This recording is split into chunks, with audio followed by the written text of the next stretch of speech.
joke, man. That's a joke, man. Transcend is a personal narrative about me being homeless in Brooklyn, New York, as a result of the rampant gentrification practices.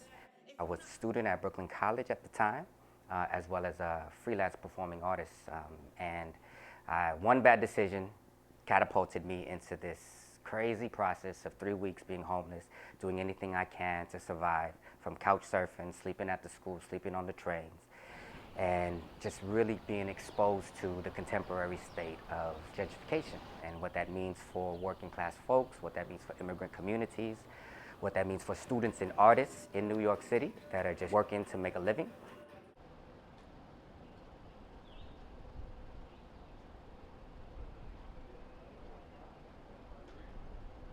I was being constantly denied. There was always one criteria that I didn't quite meet.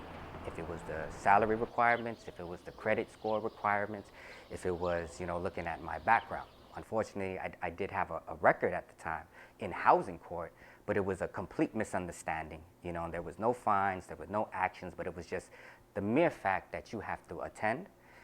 That is a negative notch, a red flag, when you're going through apartment interviews. They're one paycheck away from being spanked by Sam's Belt, one paycheck away from not being able to pay their mortgage.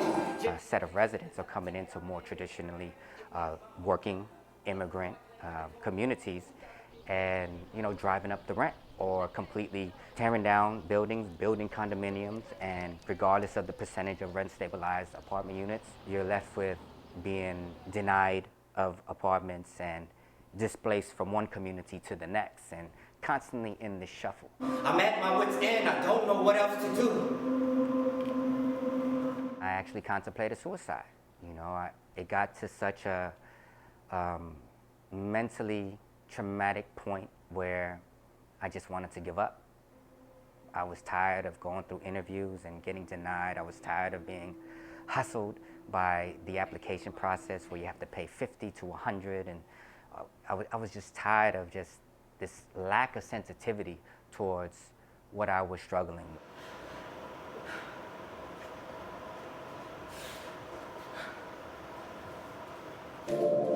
Hey, Dad. So, how's the new apartment? I go through story and moment-to-moment stories that happened within those 3 weeks. If it's a conversation with my partner, if it's a conversation with my father, if it's a moment at the welfare office, at the HRA office, if it's an interview with different brokers, if it's me being on the streets and finding fellowship with other homeless folks. So I bring all that together, to explain the personal side of the effects of gentrification. Let us all transcend.